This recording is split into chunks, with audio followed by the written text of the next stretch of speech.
Okay पुलिरानंद जी, त्रिमंत्र बुलाइए।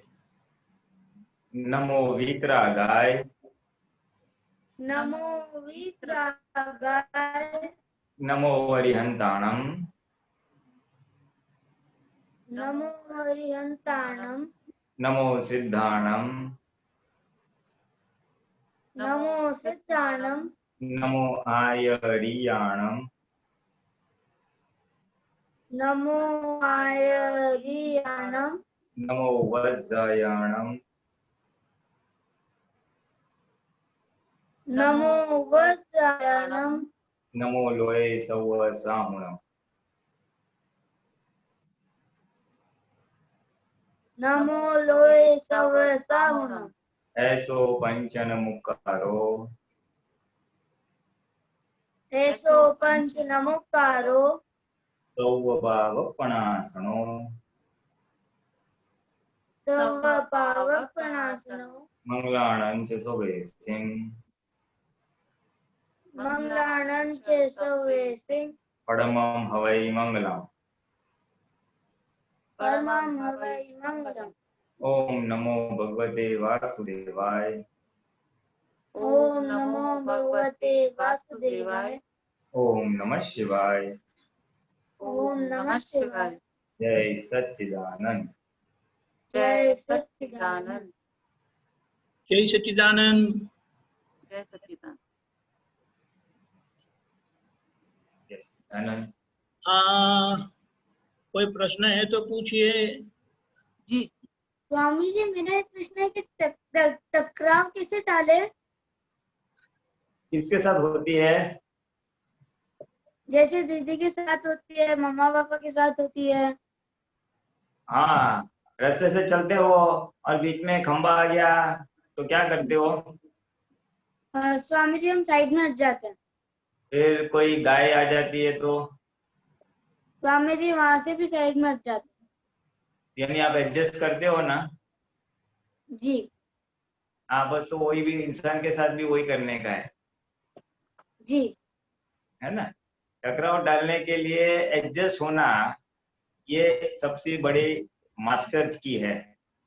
और इस काल में दादा भगवान ने खास बोला है, खास बोला है कि ये समय ऐसा आएगा कि जहाँ पे टकराव होगा। ये कलयुग है, पांचवा आ रहा है, तो पांचवा आ रहे में ऐसे प्रकृतियों के साथ उठना बैठना होगा, व्यवहार होगा।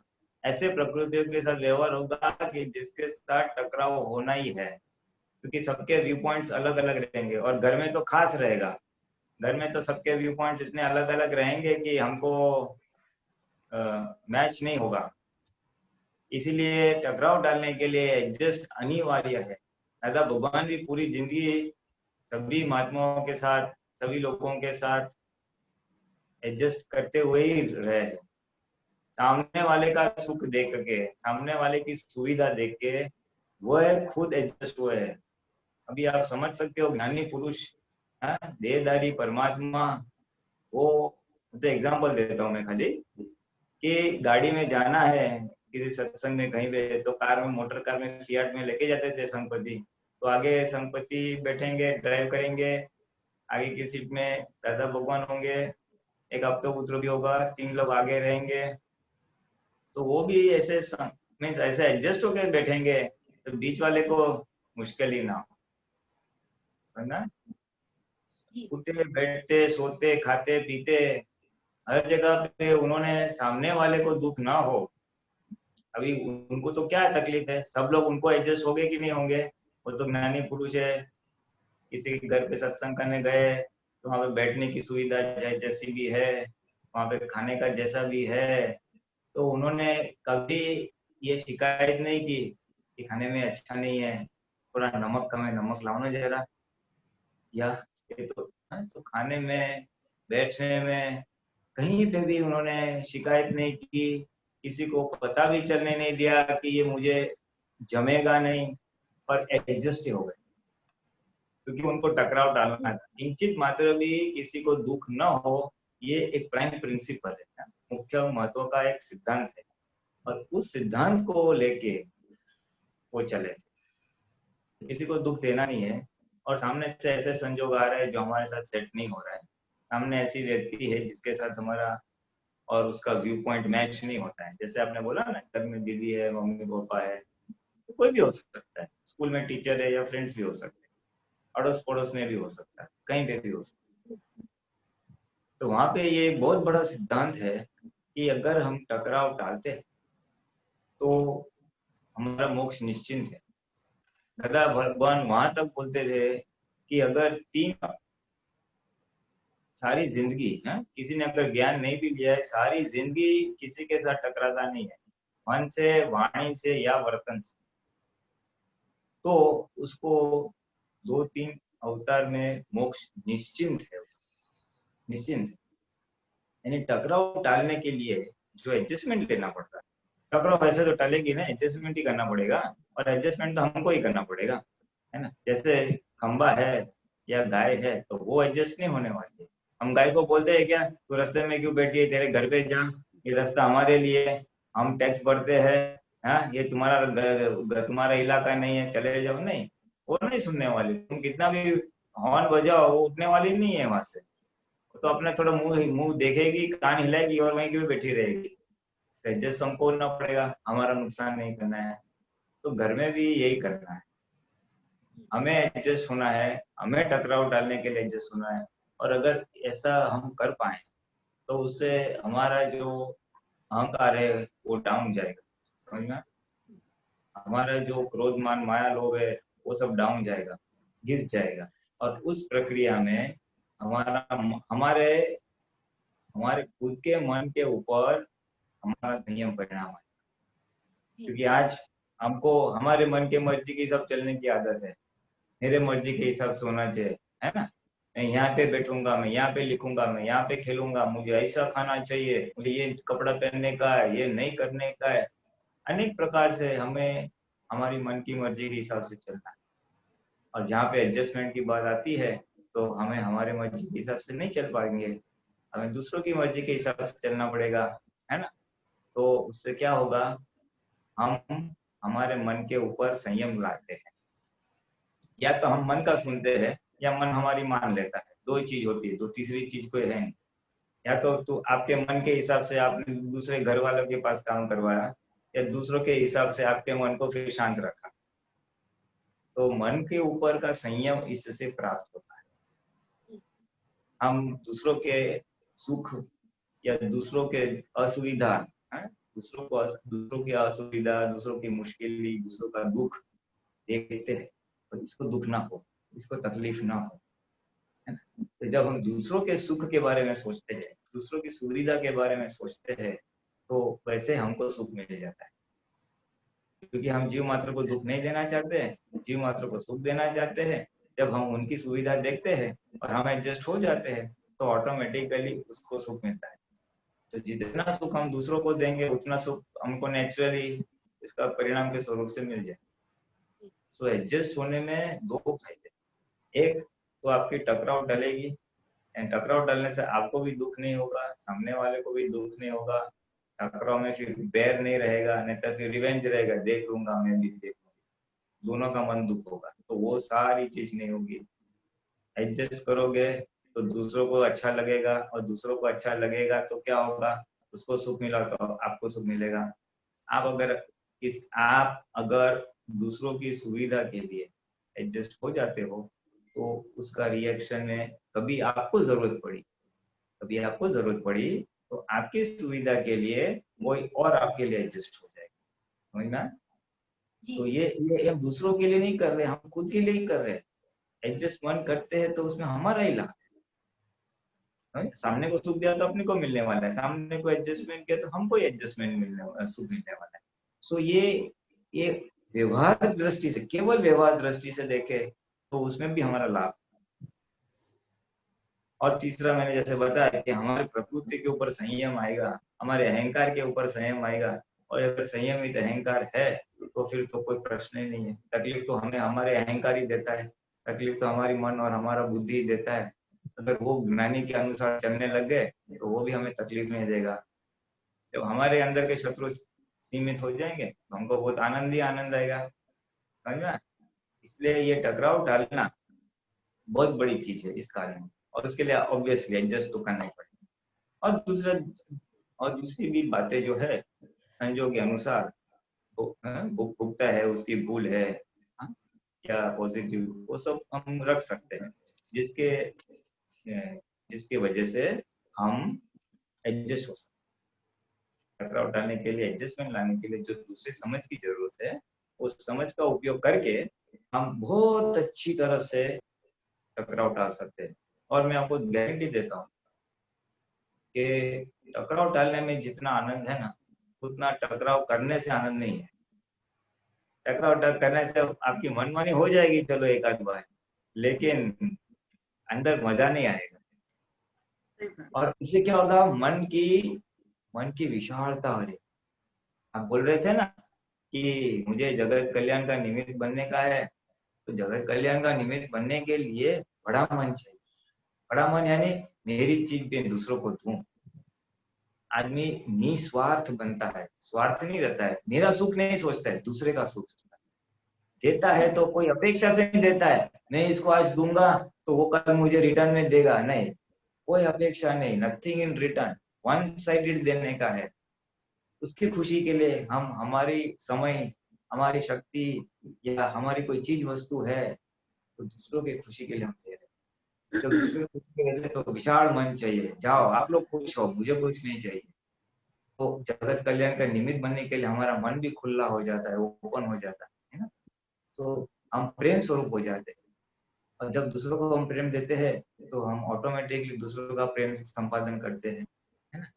तो ये इसके अंदर शब्द तो एक ही है, टकराव टालो, उसके लिए एक ही सॉल्यूशन है, जस्ट एवरीवेयर। लेकिन ये दो शब्दों के अंदर इतनी बड़ी गंभीरता है कि इंसान को पूरा मोक्ष मार्ग में चढ़ा के मोक्ष तक लेके जा सकता है।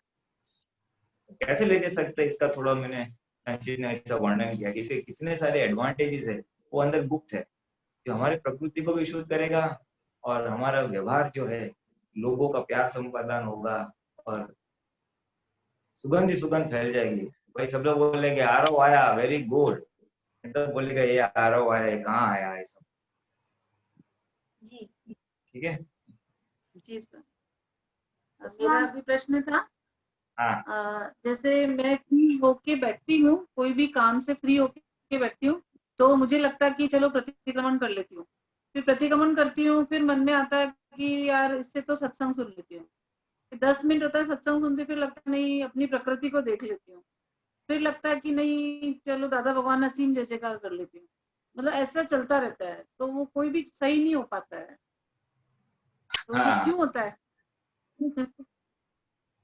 उसमें ऐसा है, इसमें हमारा मन और इसमें हमारी बुद्धि काम करती है ना।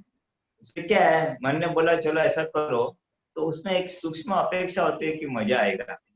लेकिन जब हाँ। उसमें वो क्रिया करने में फायदा नजर नहीं आ रहा है, तो फिर बुद्धि बोलती है अभी जाने दो ना, दूसरा करते हैं। तो सुनने बैठे, बोले इसमें मजा नहीं आ रहा है, तो बोले कि चलो मैं प्रकृति देखती हूँ। फिर या तो वो प्रकृति देखने में मजा आ रहा है, चलो मैं प्रतिगमन करती हूँ। प्रतिगमन करने में मजा नहीं आया तो इधर यार, तो उसमें लाभ नहीं आ रहा है, मजा नहीं आ रहा है, इसलिए मन फिर दूसरी जगह पे जाता है, तीसरी जगह पे जाता है। ये बुद्धि नफा नुकसान दिखाती है ना, इसमें फायदा नहीं हो रहा है, ये फायदा नहीं हो रहा है, इसलिए फिर डाइवर्जन आ जाता है जी। इसमें।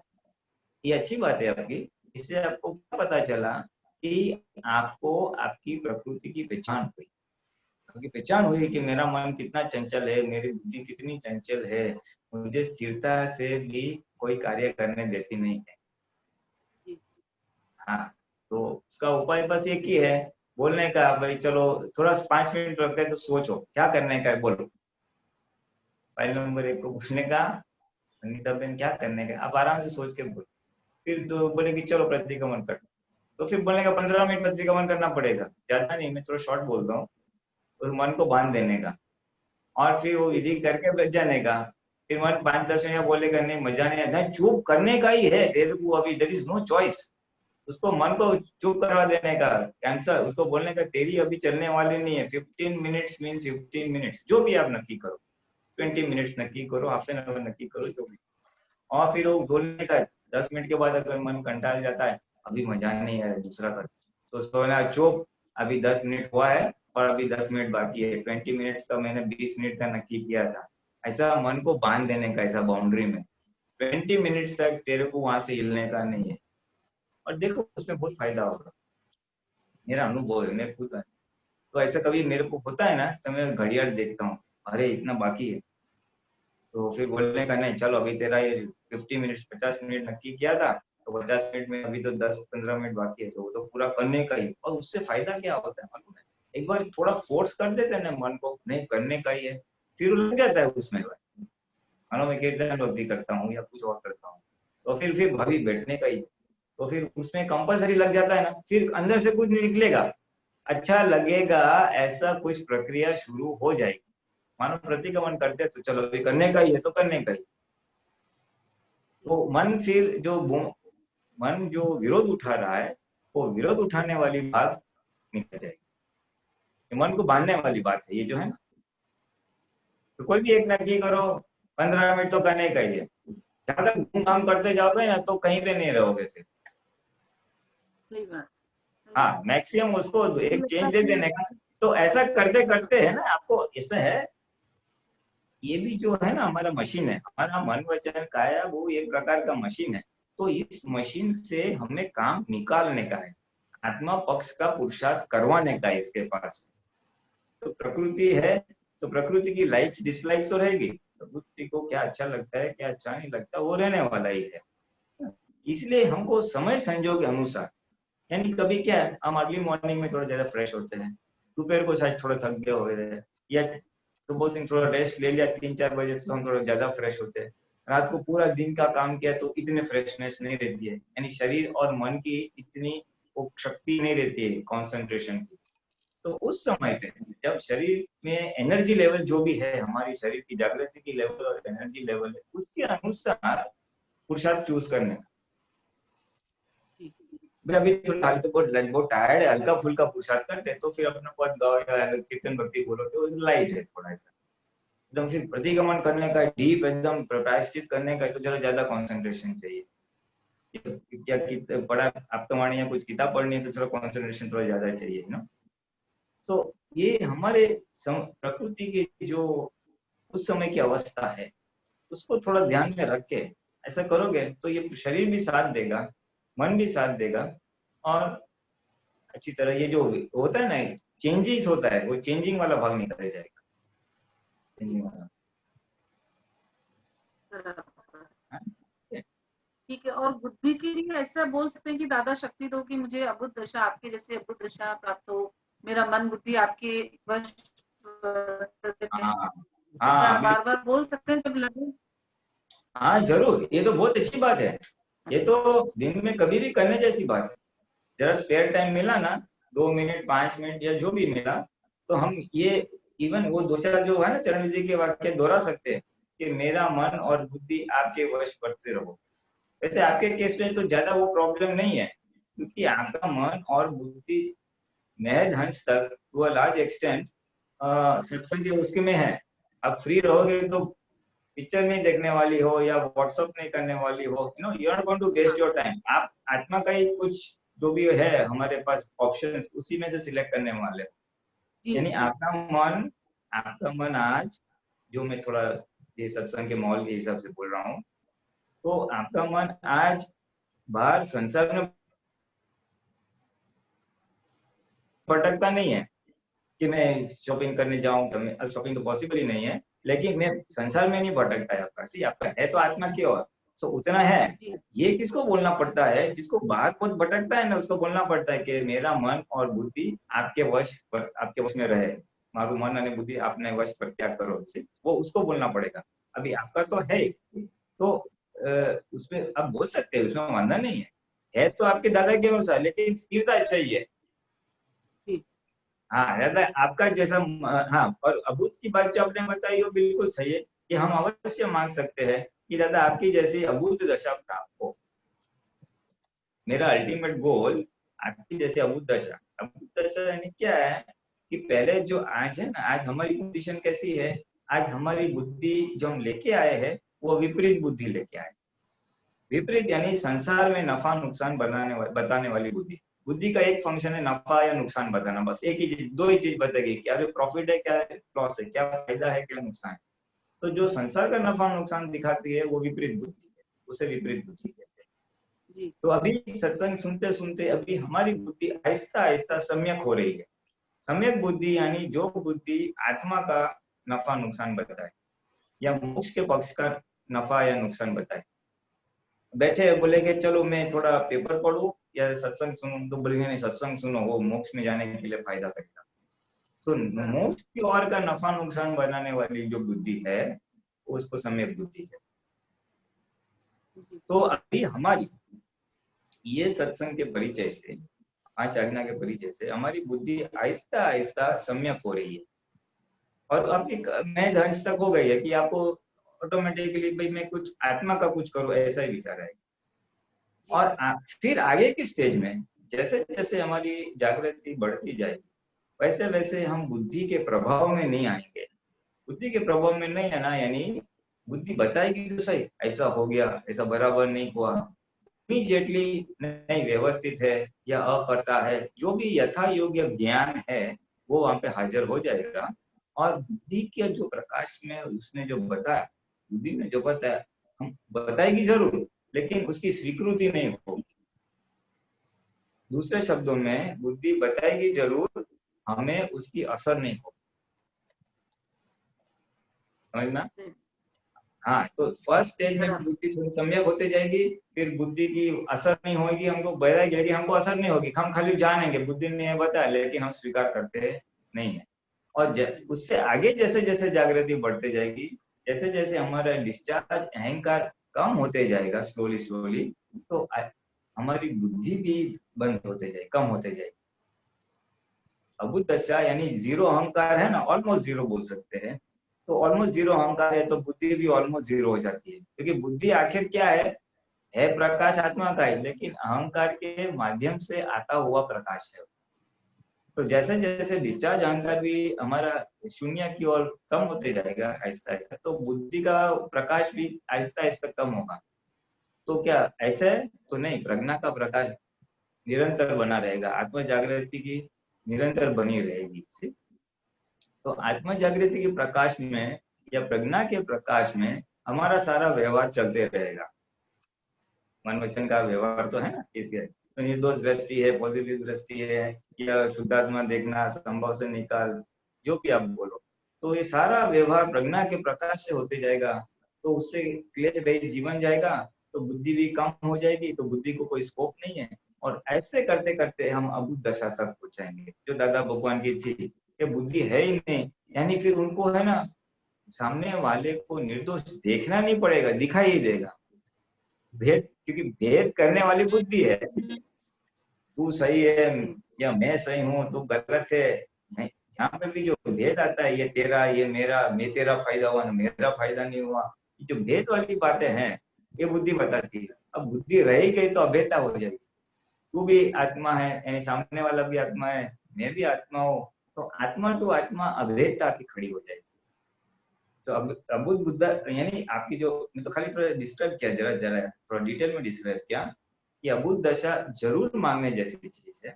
और उसके स्टेप्स इस प्रकार के कुछ रहेंगे कि पहले सम्यक होते जाएगी और सम्यक के बाद धीमे धीमे अबुद्ध तक की तरफ, वॉल्यूम में उसका असर नहीं करेगी और असर के बाद अबुद्ध दशा तक। बहुत बढ़िया। हाँ ठीक है। स्वामी जी जैसे आपने बताया कि हर बार टकराव टालने के लिए एडजस्ट करना है, पर स्वामी जी हर बार ऐसा थे कि हर बार मैं क्यों एडजस्ट करूं, सामने वाला क्यों नहीं करेगा? गाय को बोलते हैं ऐसा, गाय को ऐसा बोलते हैं तू मेरे को क्यों एडजस्ट करना है, तेरे घर पे जा, ये रोड तेरा नहीं है मेरा है। अगर आपको अपना नुकसान नहीं करना है और मोक्ष जाना है तो अच्छा ठीक है, आपको लगता है आप बहुत राइट है, यानी आपको लगता है आप सही है और सामने वाला की बिल्कुल नहीं है, तो आप उससे बात जरूर कर सकते हैं, आप उसको जरूर समझा सकते हैं, उसको 3 बार समझा सकते हैं, तो ऐसा नहीं करो, ऐसा करो, ये करो, वो मत करो, ये सही है मेरे लिए, चलो आज मैं लेट गो करता हूँ, कल तुम भी लेट गो करना, मैं क्यों एडजस्ट करो, आप भी थोड़ा एडजस्ट करो। हम सारी चीज बात कर सकते हैं, लेकिन वितरागता पूर्वक, यानी एग्रेसिव नहीं हो जाने का, उसको ठेस ना पहुंचे ऐसा नहीं, अपना अहंकार दम उछलना नहीं चाहिए। शांति से, जितना शांति के लिमिट में, संयम के लिमिट में जितना हम बातचीत कर सकते हैं, हमारी कैपेसिटी होनी चाहिए ना इतनी शांति से बोलने में। एक बार दो बार बोले, तीसरी बार तो उछल ही जाओगे, शांति के दायरे में जितना हम कर सकते हैं उतना आपको सब बोलने की छूट है। स्याद्वाद वाणी, स्याद्वाद वर्तन, स्याद्वाद मनन बोलते हैं ना, तो स्याद्वाद के बाउंड्री में आप 5 बार बोलो उसको, नो प्रॉब्लम, फिर एडजस्ट करो। चलो मैं क्यों एडजस्ट करूँ, ऐसा हो रहा है ना, तो सामने वाले को समझाओ, और जब समझने के बाद जाता है, जैसे गाय तो सुनने वाली ही नहीं है, तो फिर एडजस्ट हो जाओ। और दूसरा एक बताओ, चलो ये आपका जो अच्छा क्वेश्चन है, मैं ही क्यों एडजस्ट हो जाऊं। नियम ऐसा है, हमारा जो नसीब है, जिसको हम बोलते व्यवस्थित शक्ति करता है, तो हमारे नसीब के बाहर कुछ होने वाला नहीं है। हमारे व्यवस्थित में स्मूथली हमको कोई चीज प्राप्त होने वाली है ना, तो बिना टकराव मिल ही जाएगी। और अगर रुकावट आ रही है, आपको ऑब्जेक्शन आ रहा है, और आपको एडजस्टमेंट होने की बात आ रही है, और आपने आपका व्यू पॉइंट छोड़ दिया, तो घबराने की जरूरत नहीं, वो आपके व्यवस्थित में वैसे भी नहीं था, और अगर होगा ना तो कहीं से भी आएगा ही। सो बिना वजह एक्स्ट्रा आपको कभी जिंदगी में एडजस्ट करना नहीं पड़ेगा, गारंटी देता हूँ मैं, गारंटी। दादा भगवान तो बोले, लेकिन जितना अंश तक मैंने अनुभव किया है, मैं कुछ 100% नहीं बोलता हूँ, लेकिन जितना अंश तक मैंने अनुभव किया है, मैंने देखा है कि एडजस्ट करने में जिंदगी में नुकसान नहीं होता, जिंदगी में नुकसान नहीं होता है। वो हमारी बुद्धि बताती है कि मुझे गिव अप करने का, अरे कुछ नहीं हो रहा है। आप गिव अप क्या कर रहे हो मालूम है? आप गिव अप आपके पाप को कर रहे हो। गिव अप करने में आपको कठिनाई होगी, कठिनाई में आपके पाप भी धुल जाने वाले हैं, आपका एक भुगवट आ जाएगा, और भुगवट आपने भुगत लिया तो आपका एक पाप कर्म वो फिनिश हो जाएगा। और जब आपका पाप कर्म फिनिश हो गया, तो आपकी मोक्ष मार्ग में वैसे ही प्रगति हो रही है। उसके लिए उपास और बाह्य तप की जरूरत नहीं, ये अंतर तप से आपके पाप का क्षय हो जाएगा। और अंतर तप से पाप का क्षय हो गया है, तो और क्या चाहिए हमको? तो वही चाहिए ना, हमको तो अपनी वैसे ही प्रकृति को शुद्ध करने का है कि नहीं करने का है। आरो में कचरा होगा कि नहीं होगा? होगा, होगा।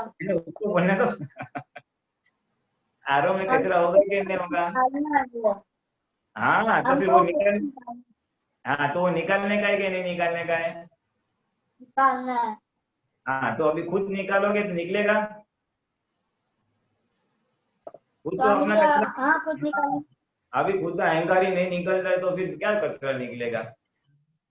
वो तो कोई दूसरा निकाल देगा ना तो निकलेगा, ऐसा है।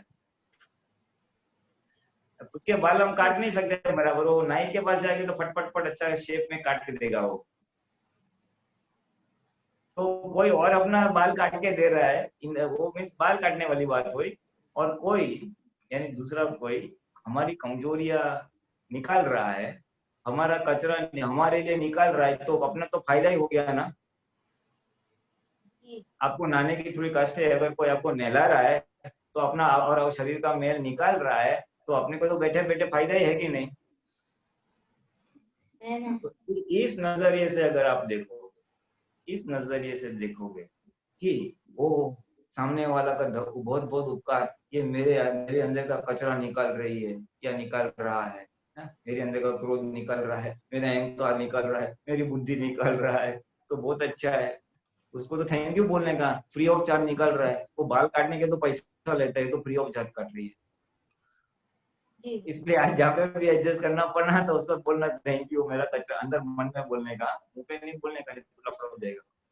अंदर मन में बोलने का, मन में बोलने का थैंक यू, मेरा कचरा निकल रहा है, मेरा मोक्ष मार्ग में प्रगति हो रही है, मैं तो नेक्स्ट अवतार शिवानंद स्वामी के पास महाविद्य से तो जाने वाला हूँ। अंदर से दुआ देने की उसकी।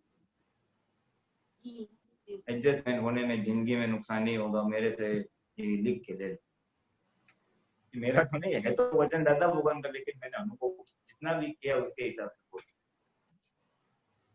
जी जी, बहुत बढ़िया। तो मुझे आपका आशीर्वाद रहे कि मेरे सारे टकराव टल जाए और मैं एडजस्ट कर पाऊँ। हाँ, कर पाओगे। जाओ, कभी अटक गए ना तो दादा भगवान को याद करना। हाँ दादा भगवान, आपने बोला था एडजस्ट करिए, मुझे एडजस्ट करने की शक्ति दे, तो देखो जवाब करके एडजस्टमेंट हो जाएगा। जी जी जी, जय जय सच्चिदानंद। सच्चिदानंद। जय जय सच्चिदानंद। Bridge bridge Kumar ji. आ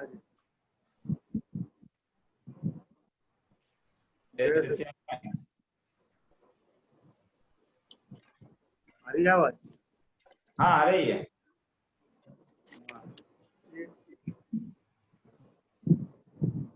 जिसका तंत तांता गया वो हो गया वीतराग। हाँ हाँ ये रेफरेंस बताएंगे? ये आप्तवाणी में सेकंड में है, हिंदी में। ठीक है, ओके। जितना तंत गया, जिसका तंत गया वो हो गया वितराग। Okay okay. नहीं, बहुत बढ़िया बात है, बहुत ही बढ़िया, बहुत अच्छी बात है।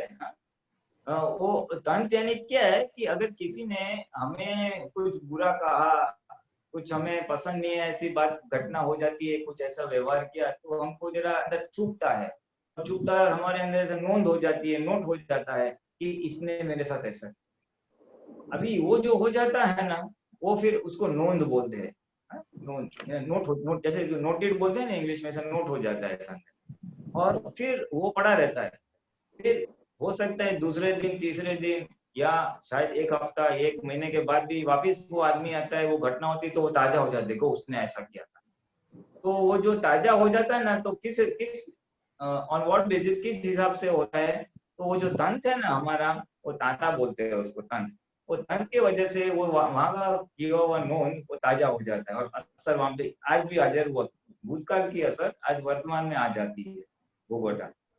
और अगर हमारा तंत चला गया यानी उसके पहले जो हमारी जो नोंद हो जाती है, नोट हो जाती है, एक हमारे अंदर एक, जिसको बोलते हैं ना, एक जख्म जैसा एक ऐसा चिपक जाता है। अगर जैसे वो जब भी वो घटना हुई, बुरी या अच्छी, ज्यादातर तो बुरी का एग्जांपल लेते हैं शुरुआत में, तो उसका कुछ ऐसा व्यवहार हो जो हमें पसंद नहीं आया, हमको ठेस पहुंची है, कुछ वाणी है, वर्तन है, जो भी है, वहां पे उस समय में या थोड़ा देर बाद में हम ज्ञान के साथ उसको निर्मूल कर देते हैं, यानी उसको साफ कर देते हैं कि भाई नहीं, जो भी अपना हिसाब था, भुगोटा था, वो नियमित है, व्यवस्थित है, अन्य प्रकार से जो भी घटना हुई है उसके हिसाब से काउंटर में उसका अपने को वो रखने का, ज्ञान रखने का। और अगर वहां का वहीं हम साफ कर लेते, यानी दिल में बिल्कुल उसकी नोंद नहीं रहती है, उसको नोटेड नहीं रहता है, तो फिर क्या है, वो तन चला गया। और ये नोटिंग निकलेगा किस हिसाब से? जब हम उसको निर्दोष देखेंगे, जब हम उसको अकर्ता देखेंगे, उस हिसाब से वो निकलेगा ना। और अगर हम उसको निकल गया तो क्या हो गया, बेसिकली इस टर्मिनोलॉजी में बेसिकली क्या होता है कि हम हमारा उसके प्रति का द्वेष निकल जाता है। उसने मेरे को ऐसा किया, वो जो द्वेष वाला भाग है वो हम साफ हो जाता है। अगर पसंद है तो राग भी साफ हो जाएगा, तो दोनों साफ हो जाते हैं तो ऑटोमेटिकली हम वितराग हो गए ना। तो ये तंत जाना यानी नोंद निकल जाना, वो डायरेक्टली वितरागता पे आके खड़ी हो जाती। और दादा भगवान ने तो खास कहा है कि जिसको मोक्ष जाना है उसके लिए ये नोंद रखना तो बहुत ही नुकसानकारक काम है। एक बाजू हम बोलते हैं मोक्ष जाना है और एक बाजू हम नोंद रखते हैं, तो दोनों विरोधाभास हो जाता है। क्योंकि नोंद रखना या तंत रहना बेसिकली क्या है, वो संसार का एक पक्षी हुआ ना, मैंने संसार का ही पकड़ के रखा ना, उसने ऐसा किया था, तो वो आत्मा को हमने नहीं पकड़ा है, हमने उसका कभी किसी का शुद्धात्मा देखा है तो याद रखते कि उस दिन मैंने उसका शुद्धात्मा देखा था। आत्मा का हम कभी नहीं रखते। जो भी अटकता है, जिसको बोले हमने गले में अटक दिया है, वो तो व्यवहार का ही होता है। और बोले अगर आपका व्यवहार का अटका हुआ है इधर, और तो वो संसार का अटका हुआ है, वो पुद्गल का अटका हुआ है ना। तो अगर पुद्गल में हम अटके हुए हैं और हम बोलते हैं हमें पुद्गल से छूटना है, पुद्गल का अटका हुआ है और हम बोलते हैं हमें मोक्ष जाना है, तो दोनों विरोधाभास हो गए ना, कॉन्ट्राडिक्टरी हो गया। तो बोलते एक बाजू मोक्ष जाना है तो पुद्गल छोड़ने का है, तेरा खुद का पुद्गल छोड़ने का, तो दूसरों के पुद्गल का वजन दिमाग में लेके कहाँ घूम रहा है ना। ये उसका जो व्यवहार हो गया है, हाँ, वो बोझा हम हमारे सर पे लेके घूमते हैं, व्यर्थ का बोझा लेके घूमते हैं। वो ऐसा करता है, उसने ऐसा क्या, ये है वो है, दादा अनवांटेड गार्बेज हम लेके घूमते हैं। और बोलते संसार छोड़ने का है। अरे संसार को पकड़ के रखा है। दादा तो वहां तक बोला नोंद लेगा ना तो महात्मा है कि नॉन महात्मा है, जिसे ज्ञान लिया है या ज्ञान नहीं लिया है, दोनों में कोई फर्क ही नहीं है।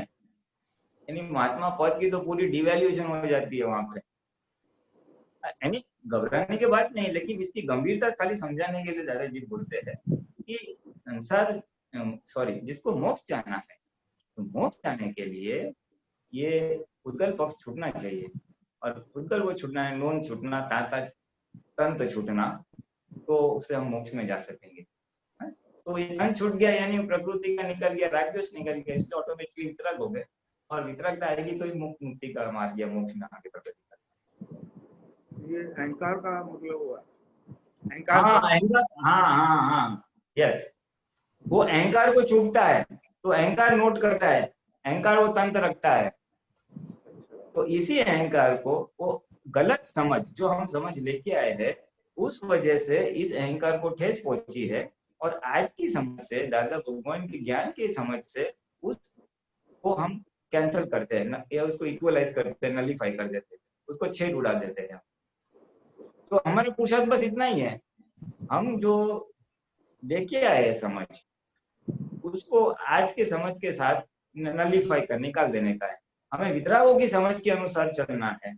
तो जूनी समझ को छेद करते करते करते एक टाइम ऐसा आएगा कि पूरी की पूरी नई समझ ही बैठ जाएगी हमारे दिमाग में अंदर। वो कंप्यूटर में या ऑपरेटिंग सिस्टम बदलते हैं ना, या मोबाइल में भी वो अपडेट करते हैं, तो जूना हमको अपडेट करने का नए ज्ञान के साथ बस हमारे प्रकृति में। तो जैसे जैसे नई चीज अपडेट हो जाएगी तो फिर आपको पुरुषार्थ नहीं करना पड़ेगा, पुरुषार्थ अपने आप हो जाएगा, क्योंकि नया ज्ञान ही काम करने वाला है। एक जस्ट आपका प्रश्न तो हो गया, मैं थोड़ा थोड़ा इधर ऐड कर देता हूँ। मुझे एक बात सुनने मिली थी। एक आदमी है ना, ऐसा कोई सत्संग के रिलेटेड बात नहीं है, ऐसा जनरल एक गुड स्पीकर होता है ना, मोटिवेशनल स्पीकर ऐसा। तो उसने एक दिन नींबू लिया और ऑडियंस के सामने ऐसा निचोड़ के, क्या निकल रहा है? तो बोले नींबू का रस निकलेगा। और नीचोंगे तो क्या निकलेगा? तो नींबू का रस ही निकलेगा ना। तो उसने क्या बोला, देखो इसके अंदर नींबू है, खटास है, इसलिए वही निकलने वाली है। उसी तरह हमारे अंदर जो समझ है वही काम करने वाली है। तो हमको खाली हमारी समझ रिप्लेस करने की आज की समझ से। एक बार सही समझ अंदर घुस गई तो फिर वो सही समझ ही काम करेगी। फिर किसी ने कितना भी अपमान किया ना, वो निर्दोष है, वाणी पर है, पराधीन है, अगर ये समझ फिट हो गई, इट्स नॉट इजी, टाइम लगेगा, लेकिन अगर ये समझ फिट हो गई तो ये नई समझ ही काम करने पड़ेगी। तो आपको फिर वो दोषित देखना भी दिखाई नहीं देगा। तो ज्ञानी पुरुष के अंदर ये पूरा छलो छल ये राइट समझती, तो ऑटोमेटिकली वो सहज रहे, प्रेम स्वरूप रहे, किसी को दोषित नहीं दिखाई दिया, है ना। तो हम भी यही कर रहे हैं आज। ये इतना सत्संग के द्वारा हम सही समझ को समझ रहे, दादा के ज्ञान को समझ रहे, और हमारे अंदर प्रस्तावित होते जाएगी। जितना समझ में आएगा उतना अंदर फिट होते जाएगा। फिर नई समझ ही काम करी, तो तंग वाला निकल गया भाग, तो वितरागता हो गए।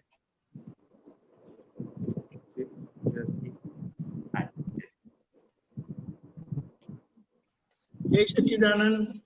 हरीश भाई जोशी। जय सच्चिदानंद। पुलिनंद जी। हाँ जय सच्चिदानंद। हाँ जी, दादा बोलते हैं कि मेरा इफेक्टिव वर्ड्स अगर समझ जाए तो मोक्ष ही है वो। हाँ, मेरा इफेक्टिव शब्द जो समझ जाए तो मोक्ष है। हाँ, तो इसको समझने का है। हाँ जी, हाँ जी। हाँ, तो इफेक्टिव यानी क्या कहना चाहते हैं, ये मन वचन काया इफेक्टिव है। यानी एक तो उसको असर होती है, और दूसरा ये इटसेल्फ एक इफेक्ट है। यानी जो मैंने कॉजेस डाले हुए हैं, पिछले अवतार में जो बीज डाले हैं, और पुण्य के हिसाब से उसका आज परिणाम आया है। मैंने क्या बीज डाले थे कि मुझे ऐसा शरीर चाहिए, मुझे ऐसे फैमिली चाहिए, मुझे ऐसे इनकम चाहिए, या मुझे नौकरी धंधा या धर्म आत्मा, अनेक अनेक प्रकार से हमने कॉजेस डाले थे। तो उस प्रकार से आज सारी इफेक्ट आ रही है। बराबर। आज जो मेरे साथ हो रहा है, आज जो मन वचन का हम लेके आए, या जो मेरे साथ घटना हो भी रही है, वो परिणाम है, वो परिणाम है। इसका जिम्मेदार मैं खुद ही हूँ। बराबर। हाँ, किसी ने वो परिणाम उत्पन्न नहीं किया, वो मैंने ही उत्पन्न मैंने उस पर अपना निर्माण किया है हाँ, ना।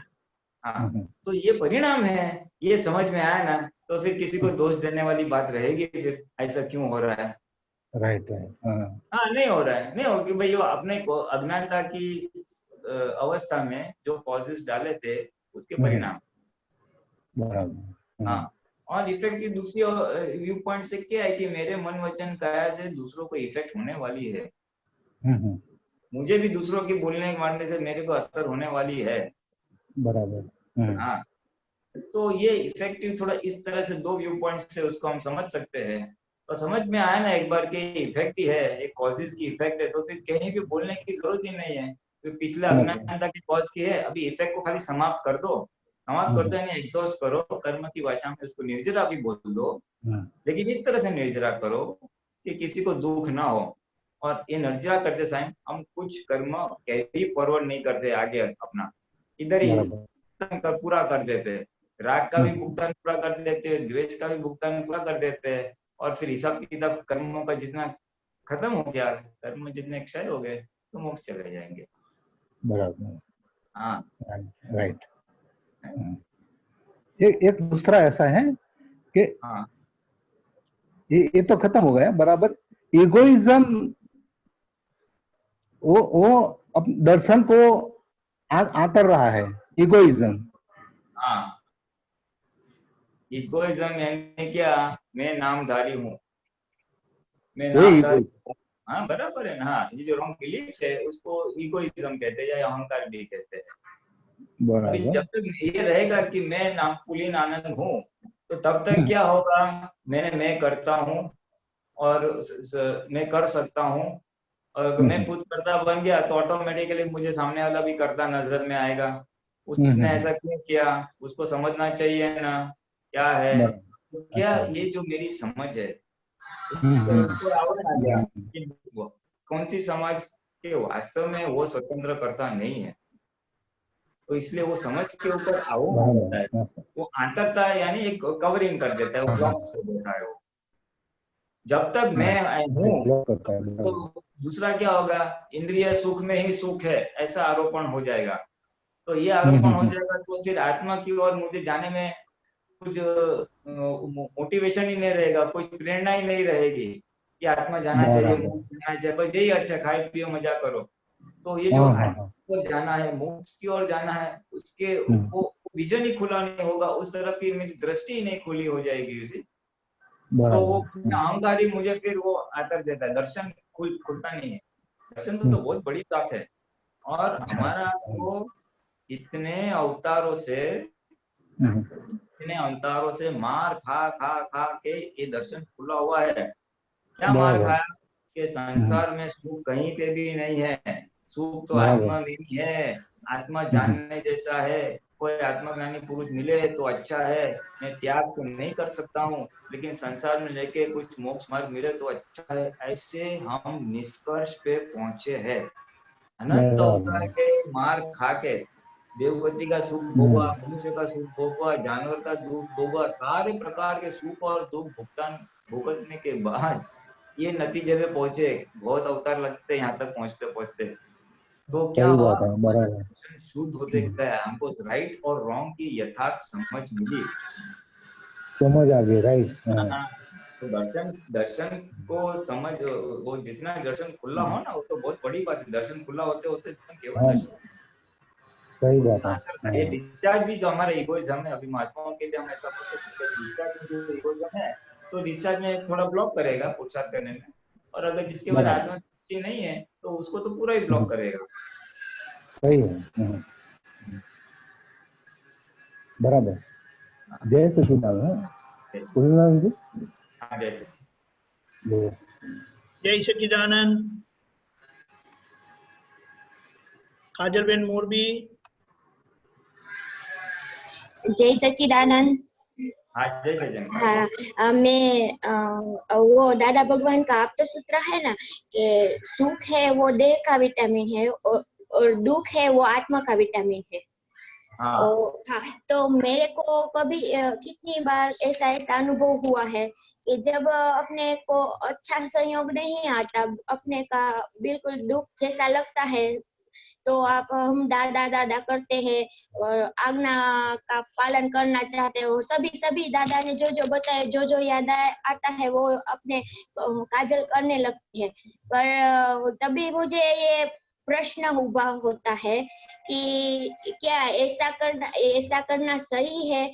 अगर तुम ऐसे संजोग में दादा दादा करती हो, लेकिन जब तुम्हें असल में समझ के साथ ही दादा का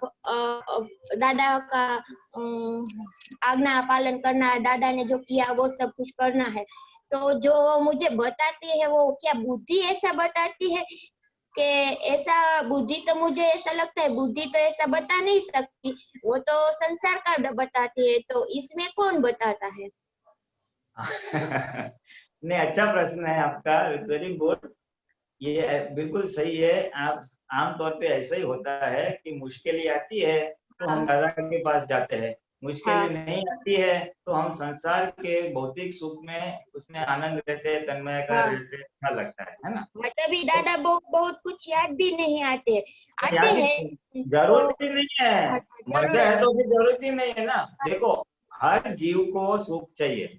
हाँ अनादि से हम भौतिक सुख के आदी है, पांच हाँ इंद्रियों के सुख है या लक्ष्मी हाँ संपत्ति के सुख को हम यूज टू है, हाँ इसलिए हमको सुख तो चाहिए। अभी होता हाँ क्या है, जब व्यवहार में दुख आता है और व्यवहार में हमारे पास समझ है, उसके उपाय करने के बावजूद भी दुख जाता नहीं है, हाँ तब जाके हम भगवान को याद करते हैं या दादा को याद करके, दादा अभी रास्ता बताओ।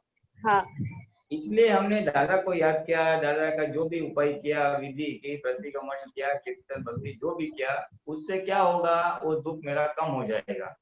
हाँ तो ये दादा का जितना भी ज्ञान आपने उपयोग किया, जो भी आपने पुरुषार्थ किया, आपके खाली संसार के दुख को कम करने के लिए ही उपयोग किया है।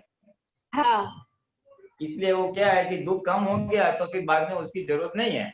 हाँ वो क्या है कि मेरा पंखा बिगड़ गया है या नल खराब हो गया है तो प्लम्बर को बुलाएंगे, पंखा खराब इलेक्ट्रिशियन को बुलाएंगे, हाँ वो रिपेयर हो गया तो फिर उसको हम छोड़ देते हैं।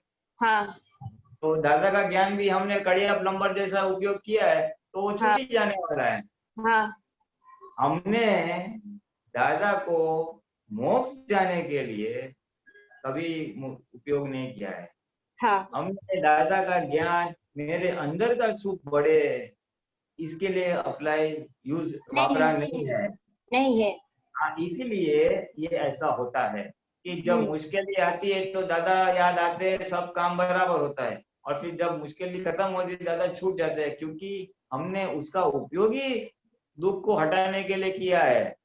हमने आत्म सुख बढ़ाने के लिए, मेरे को मोक्ष जाने का है, मेरे को सामने वाला निर्दोष देखना ही चाहिए, मेरे मन वचन काया से उसको दुख होना ही नहीं चाहिए, ऐसा कोई ध्येय बनाया नहीं।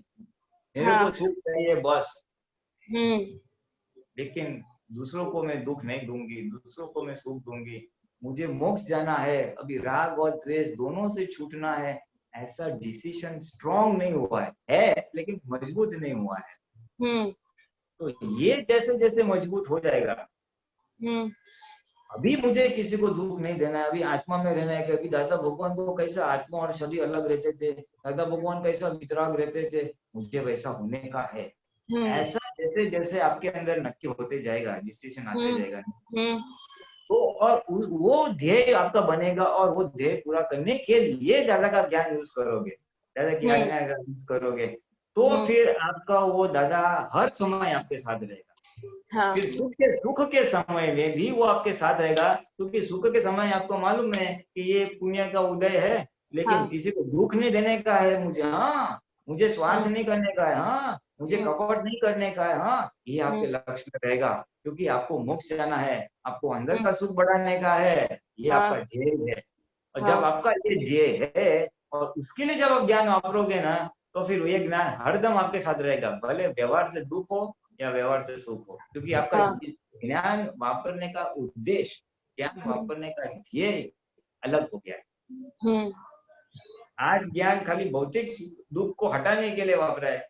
अगर हाँ। ज्ञान हमारे आत्म सुख बढ़ाने के लिए, आत्म जागृति बढ़ाने के लिए, आदर्श व्यवहार करने के लिए, चलो आत्म सुख बाजुए रखो, खाली व्यवहार भी आदर्श करने का नक्की करो। जैसे बोला आरव ने बोला ना, हाँ ये टकराव टालनी है। हाँ हाँ, तो वो कितनी बड़ी बात है। शब्द तो दो ही है, टकराव टालो, हाँ लेकिन उसके अंदर तो ओहो पूरा वितराग मार्ग समा गया, ऐसा मैं बोल सकता हूँ। हाँ व्यवहार से किसी को अगर वितराग मार्ग समझना है ना, तो ये वन ऑफ द हेल्पिंग है। बहुत सारी चीजें, लेकिन वन ऑफ द थिंग्स है, ये हेल्पिंग चीज है। तो ये खाली आप नक्की करो कि किसी को नहीं देना है। खाली इतना भी नक्की करो, मन से, वाणी से और वर्तन से। मेरी देरानी ने कुछ भी किया, मैं उसको दोषित नहीं देखूंगी। मेरे हस्बैंड ने कुछ भी किया, वो निर्दोषी है, ऐसा मुझे 100% करना है। तो फिर, और वो करने के लिए ज्ञान वापरना पड़ेगा। तो हवे में नहीं होगा, बुद्धि एक्सेप्ट नहीं करेगी, अहंकार एक्सेप्ट नहीं करेगा। और वो करने के लिए जब ज्ञान वापरोगे ना, तो ज्ञान हमेशा के लिए आपके अंदर परिणाम पा जाएगा। ना ये मैंने बुद्धि हाँ मेरा प्रश्न उसमें यही था कि मुझे ये बताती है कि तुम अपने भौतिक सुख के लिए कि कुछ दुख हटाने के लिए दादा का इस्तेमाल कर रही हो, वो ऐसा नहीं होना चाहिए, ये ज्ञान तुम्हारा सही नहीं। ये कौन बता रही है मुझे? अंदर बुद्धि हाँ, बता, ये प्रज्ञा बताती है कि तू प्रज्ञा ये जो, हाँ प्रज्ञा बताती है। ये प्रज्ञा या सम्यक बुद्धि भी बोल सकते हैं। वो सम्यक बुद्धि बता रही है तू ये कर रही है, लेकिन ये ज्ञान का पूरा उपयोग नहीं कर रही है। हाँ, ज्ञान का बहुत 1% 2% उपयोग किया है। ज्ञान तो इतना हाँ विशाल है ना कि हमारे अंदर का सुख ऐसे ही बढ़ जावे। हम्म हाँ, तो अभी खाली उसका सुनो और ऐसा नक्की करो कि अभी मुझे ये पूरा जो ज्ञान मिला है, मेरे अंदर का सुख बढ़े, मेरे आत्मा जागृति बढ़े, मेरा आदर्श व्यवहार हो, क्योंकि मुझे मोक्ष जाना है। मुझे नक्की पना में ऐसा तुमने अब बताता है, तुमने अभी बताया है, पर मेरा नक्की ऐसा होता है कि मुझे अपनी फाइल नंबर 1 से ही छूटना है, क्योंकि मुझे परेशान वही ज्यादा करती है ऐसा लगता है मेरा। उसमें इसमें पुरुषार्थ आगे बढ़े कैसे? ये अपने फाइल नंबर 1 से ही अलग रहे, इसमें क्या करना चाहिए? क्योंकि मुझे बहुत फाइल नंबर 1 के साथ रहना भारी हो रहा है। नहीं, फाइल नंबर 1 को है ना, उसके पहली बात उसके साथ बातचीत करो। भाई काजल, तू ऐसा क्यों करती है? ऐसा नहीं करने का, दादा का ज्ञान मिला है, अभी क्या इस संसार में पकड़ लेके बैठी है, छोड़ने भाई तू। पहली बात तो उससे बातचीत करो। कभी बातचीत करने में मुश्किल ही होती है और अकेले है ना, तो आईने में जाके उसके साथ बातचीत करो, तो ऐसे दिखनी चाहिए, सामने दिखनी चाहिए, तो बात करने को इजी रहेगा। हाँ, फिर अगर उसे फिर भी सुनती नहीं है, 2 बार 3 बार बोला, तो फिर उसको डांटने का। बच्चे को डांटते हैं ना वैसा। हाँ, तो उसे भी फाइल नंबर 1 से छुटकारा मिल जाएगा। फिर तीसरा, फाइल नंबर 1 को मजा नहीं आता है ना, तो ये दादा का विधि है या कीर्तन भक्ति है, वो उसके पास से करवाने का। हाँ, तो वो जितना फाइल नंबर 1 करेगी और शुद्ध उपयोग पूर्वक यानी चित्त की हाजिरी में करेगी, तो उससे चित्त शुद्ध होते जाएगा। क्या? और चित्त जितना शुद्ध हो जाएगा, उतने ये फाइल नंबर 1 ठंडी हो जाएगी और आनंद आएगा। वो पहला एक मिनट, फाइल नंबर 1 जो आज परेशान करती है ना, तो वो परेशान नहीं करेगी, वो शांत हो जाएगी। क्योंकि ये परेशान इसलिए करती है कि उसको है ना बस 5 इंद्रिय का सुख ही चाहिए, इधर से सुख मिले, उधर से सुख मिले, यहाँ जाऊं वहां जाऊं, और वो नहीं मिलता है तो बूमा बूम कर देती है और आपको परेशानी हो जाती है। तो उसको शांत करने का है, उसको सुख देने का है, तो ऐसा वितराग सुख दो। ये वितराग, हाँ, ये सुख ऐसा है कि शुभ परमाणु अंदर आएंगे, वितरागता उत्पन्न होगी, उसको इस प्रकार का सुख दो। उसको इंद्रिय का सुख मत दो।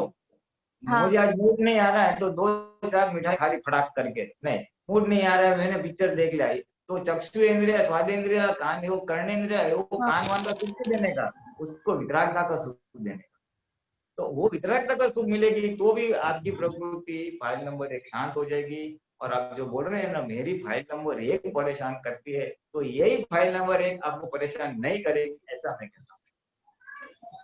आपने बताया वो बहुत सही बात है कि उसको वो चाहिए, उसको ये चाहिए, इसीलिए वो परेशान कर रही है। वो बात बहुत ही सही है। अरे वो तो दादा भगवान की असीम कृपा कि दादा भगवान ने पूरे प्रकृति का विज्ञान भी ओपन अप किया। आत्मा के तो बहुत सारी बात बताई, लेकिन प्रकृति की बताई कि अनंत अवतार से हम 5 इंद्रियों के सुख में से सुख लेने की इतने आदि है, और वो सुख प्राप्त करने के लिए कपट करेंगे, ये करेंगे, वो करेंगे, और बस फिर उसमें रचे पचे रहते हैं। उसमें कुछ रुकावट आई तो फिर धमाल धमाल हो जाएगी। तो अभी उसको आज उसको वितरकों का सुख देने का, वितरकों की समझ देने की, उसको बोलने का एक मास्टर की दे देता हूँ लास्ट। एक लास्ट पर के आजल फाइल नंबर 1 को बोलने का, तेरे को सुख चाहिए ना, तू दूसरों को सुख देना चालू कर दे। दूसरों को सुख देना है, ऑब्लाइज करो। 2 प्यार के अच्छे शब्द, मीठे शब्द भी किसी को बोल सकते हैं। माँ जी जरा डिप्रेस हो गई, कोई बोले माँ जी कैसा है, आपको कुछ काम है तो मैं करना, किसी का कुछ काम करके आओ, बाजार में गई है तो आते जाते हैं। काया से सुख दो, वाणी से सुख दो, कुछ नहीं हो तो अपने मन से सुख दो, भाई इसका कल्याण हो, इसका कल्याण। खाली बैठ के मैं चलो दे दो 10 मिनट के लिए, एक दिन प्रयोग करो। 10 मिनट के लिए बैठे बैठे सब लोगों को याद करो, जितने लोग हैं, और खास जिसके साथ जमता नहीं है, इसका कल्याण हो, इसका भला हो, इसका कल्याण हो, इसका भला हो। ऐसा 10 मिनट के लिए आप जितने चेहरे याद करके ना ऐसा करो, देखो आपको सुख अंदर से चालू हो जाएगा। ये मन से दूसरों को सुख दिया, वाणी से सुख दे सकते हैं, और वर्तन यानी काया से भी सुख दे सकते हैं। दूसरों को सुख देना चालू करो, यही काजल आपको बहुत अच्छी लगेगी, जाओ। लेकिन उसमें अटकना नहीं है, मैंने बीच वाला रास्ता बताया, बाद में मोक्ष तो जाने का ही है। काजल से भी जुड़ना, फाइल नंबर 1 से भी जुड़ने का है, लेकिन इंटीरियर ये बीच वाला रखा है। परेशान हो गई है ना फाइल नंबर 1 से, तो उसको थोड़ा रिपेयर करने का रास्ता दिखा है, बाद में तो उससे भी छूटने का है। जय सच्चिदानंद। जय सच्चिदानंद। हेमा बहन, न्यू जर्सी।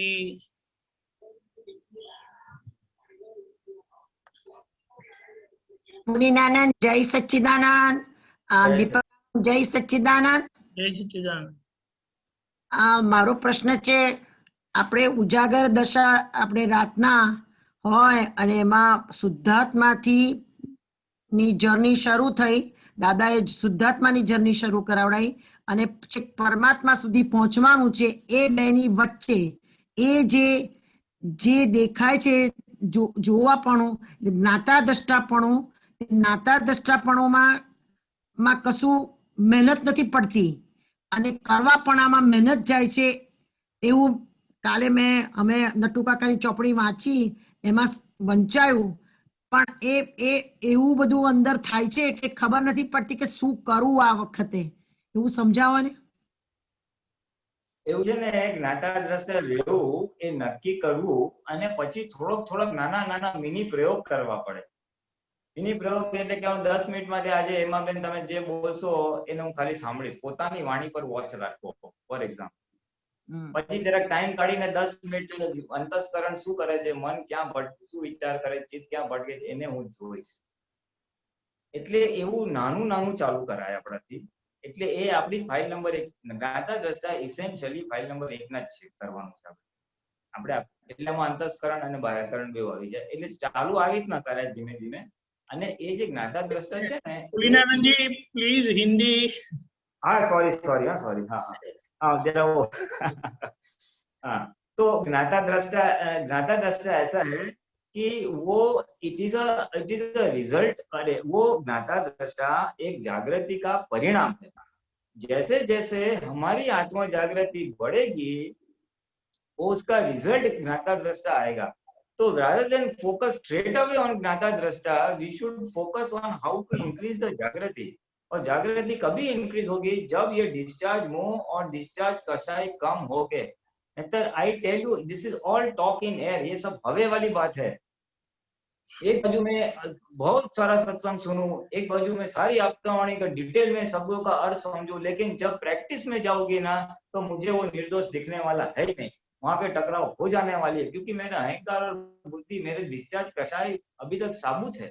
यू सी, तो वो जैसे कम हो जाएंगे, मेरी जागृति बढ़नी चाहिए। जागृति यानी क्या, एक सिंपल एग्जांपल ले लो, सिंपल एग्जांपल, मन वचन काया से दुख न हो।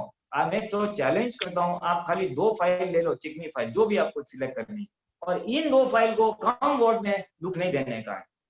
ये तो एक मैं खाली एक सजेशंस ऑफ एक्सपेरिमेंट कह रहा हूँ।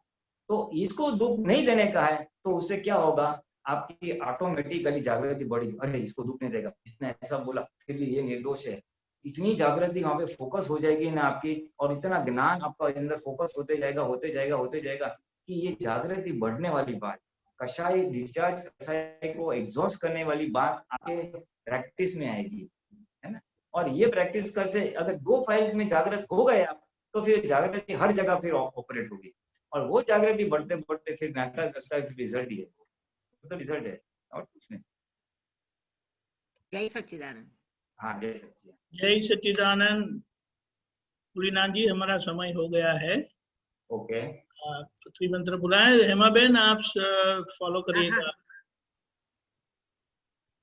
नमो वितरागाय, नमो वितरागाय, नमो अरिहंताणम, नमो अरिहंताणम, नमो सिद्धाणम, नमो सिद्धाणम, नमो आयरियाणम, नमो आर्यरियाणम, नमो वज्जायाणम, नमो वत्सायाणम, नमो लोये सवसाणम, नमो लोये सव्वसावणम, ऐसो पंचनमुकारो, ऐसो पंचनमुक्कारो, सौभावपणासनो, सव्वपावपणासणो, मंगलाणंज सवेसिं, मंगलाणं च सव्येसि, परमं हवै मंगलम्।